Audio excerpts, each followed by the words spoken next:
Guys, welcome back to the channel. Today, as you will have seen, we're going to be talking about some of my training recently and really just touching on some of my experiences with lengthened partials. Partials, yes, I know, blasphemy. I am part of Team Full ROM. Quite literally, I am in the Facebook group, Team Full ROM, and I do have their apparel, which I do wear whilst doing partials. I don't know if I do in this current video that I'm going to show you some clips from my training. But the reason for partial range of motion in the lengthened position is because if you guys haven't been keeping up to date with the podcast and with what's going on within kind of the evidence-based sphere in terms of training, there's just a mounting amount of evidence to suggest that the partial range of motion in the lengthened position may be the most hypertrophic position to be in, and it may even be superior to doing a full range of motion. It's actually a recent study that came out with the calves, and they were comparing short partials versus lengthened partials versus full ROM, and the lengthened partials beat out the full ROM partials like comfortably. I think there's only been 4 studies comparing full ROM versus lengthened partials, and so far to date, only one of those has seen no difference. The other 3 have seen a win, a thumbs up for lengthened partials. So it's kind of very convincing to me that this is something that we might want to be trying as people who are interested in maximizing our muscle growth, maximizing our efficiency within the gym. And it's kind of like, well, what are we going to miss out on if we don't do full ROM? Maybe not much for hypertrophy, that is. And is there something to gain from doing the lengthened partials? Quite possibly. And I'm excited to see kind of the full research come out, and so we can be more confident about this. So I've just been experimenting here or there. So I guess I'll touch on how I've been incorporating them within my training and then some of my experience with that too. So I think it's first of all important to discuss what a lengthened partial is. So we're thinking about the beginning 50% of the range of motion. I believe in the literature that tends to be how they look at it. So we're looking at the kind of deep squat position up to like the halfway point and not doing that top position where you lock out. So I think it's important to discuss that. And also there is some nuance here because I think within the literature, they discuss lengthened partials as per a movement. So as an example, within like a preacher curl, they talk about that being a lengthened partial, doing like the first 50% coming to about 90 degrees and not doing this end range of motion. But when you think about the bicep, that isn't the most lengthened position the bicep can be in. Actually being behind the body is quite important. So doing something like a Bayesian curl from Menno, or doing an incline dumbbell curl, that's going to be a more lengthened bicep. So it's just some interesting nuance there. And because that hasn't been like passed out particularly within the literature, that isn't how I'm kind of discussing lengthened partials. I am discussing them from the baseline of, okay, we have X movement and we're going to do the first 50% of that movement because that's the lengthened position of that exercise. Not really focusing on a muscle group basis. I do think that discussion can absolutely come into it and is very interesting too. So yeah, anyway.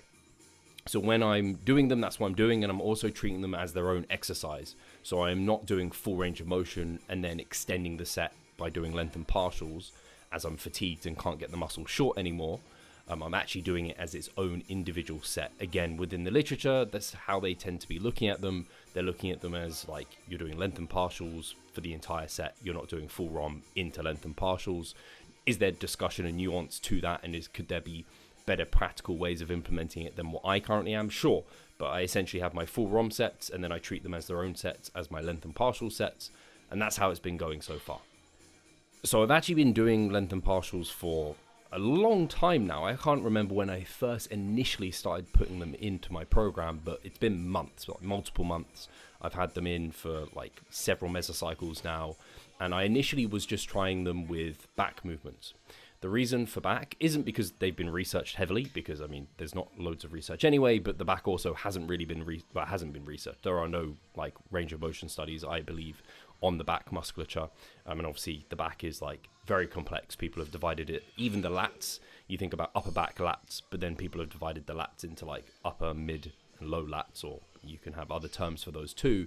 So it's just a complicated muscle to try and actually assess. I spoke to Milo Wolf about it a little bit, and he was like, yeah, it's a hard muscle to try and assess versus like a bicep or a quad or your calf, for example, which are all muscle groups that have been studied. But the reason I have been using it for back is because as many of you will know, the short position within pulling movements is the hardest, but that's also where that muscle is weakest.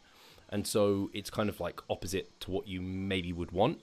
And I personally have found when I'm doing something like a bent over row, finding excuses to introduce momentum.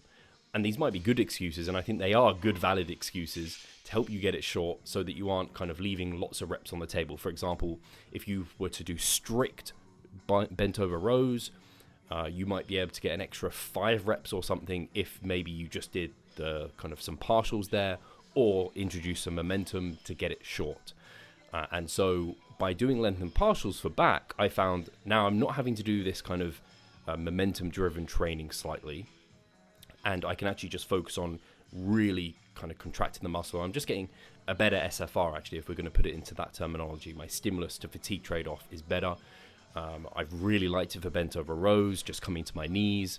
I've really liked it. There's going to be a clip here where I'm coming to my knees with a cable row. It just feels really great for me. And again, I feel like I can get more out of the muscle for less fatigue, especially because I just found that momentum sometimes can just drive quite a lot of additional fatigue. And is there actually any benefit from it? At the moment, the jury is out. We don't actually know the answer to that. So that's kind of where I started with it, and then I started introducing it for things like calves. Again, the calves have been quite heavily studied in various ways in terms of, are they benefiting from this stretch position, even with the orthotic device. I know Eric is testing this out on his calves. Eric Helms from 3DMJ. He's kind of stretching his calves for an hour a day in this orthotic device to kind of get that, to see if that's going to produce a growth response. But there's also been partial range of motion studies on the calves, so I've been kind of plowing them through my calves, and then doing it for the other areas that have been tested. So for example, on the preacher curl, for example, on leg extensions partials. And it's only until this past mesocycle that I've started introducing it in areas where I think there's probably less benefit. So where there'd be less benefit is for exercises where in the stretch position, in that lengthened position, it's already the hardest part of the movement. So for example, squats, or on like a pressing motion, because then it also gets easier when you get short, and that's when you're weaker. And so I don't think there's going to be as profound benefits from doing that. I'm very interested to see that be passed out within the literature, but I've been trying it, and it's interesting to say the least. It's challenging on breathing to some extent, and also with lengthened partials in general, as some advice, like if you are to try them, give it time. And also, it will take it's a bit of a learning curve. If you introduce a new movement, you initially see quite good progression on it. You will probably see that with some of these lengthened partials. That was my experience, at least, especially because some of them are it's just a very different way of lifting to then what you're used to. So yeah, here I think you'll see a clip of me doing it on the leg press, which is uncomfortable, but it does feel decent. The systemic fatigue, I expect it to be actually very high. It isn't. It actually felt, if anything, potentially the SFR was better doing it lengthened partial than full ROM. I really like squats and leg press full ROM, but again, I did quite like full ROM back training. It felt very foreign and wrong to do it lengthened partial wise. So maybe I'll get that same experience with my leg training here. So I've been doing it there, and I'm not sold on it yet, but I'm getting more confident with it. And I'm also doing it on Smith machine squats, where I'll only come up again, basically come into the hole and then just come up maybe so my thighs are parallel to the ground, or horizontal to the ground. And here, kind of on the leg press, I'm kind of looking to just get to this point. And with a lot of the lengthened partials, you'll find that you just feel a point where that tension starts probably dropping off, or even kicking in on a bent over row or a pulling motion, for example. And you'll be able to find that kind of 50% range of motion, roughly, where it just feels very, very good. And I mean, we might even find that we need to be even more partial than 50%. It might be that how partial what's best? Maybe we only want to do the first 10%. We're just pulsing with heavy loads. Now that would be kind of extreme, and that would feel very different to what we know as traditional weight training. But maybe that will come out. We do not know. I'm open-minded to it, and this is what it's been, a bit of an experiment based off the literature that's been coming out. And like I said, I haven't suddenly just swapped my program and I'm doing 100% lengthened partials. It's been a gradual kind of process here of introducing it in various places, and I think that's a fine way to go about things.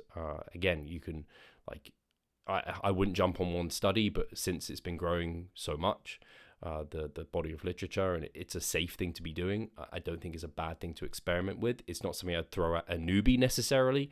I think kind of having your basics of technique and everything are more important. This is also like, I think some people might think it's like a huge effect, and I don't think it will be. Where I see where there might be significant impacts for people are on if you've had strict pulling, so then you have been leaving many reps on the table in that lengthened position, or for something like lateral raises or lateral delts rather, where if maybe you've just been doing dumbbells and you're not really getting much load in that lengthened range, and so you might just move to a cable, and that's already enhanced your kind of ability to grow your delts quite a lot. So for muscle groups like that, where basically you're not getting that much tension in the lengthened position, I could really see this being quite beneficial. But I think I've talked through basically my current kind of experience, where I came from, how I've introduced it, and why as well. And I'd love to know your guys' experience, whether or not you've introduced it. And I guess I'll catch you in the next one. As always, thank you for tuning in. Do subscribe if you haven't already. Leave me a comment. Let me know if there's anything you'd like to see within these vlogs. I'll definitely look to get that done. And share it around with anyone you think might be interested. Cheers, guys. I'll catch you in the next one.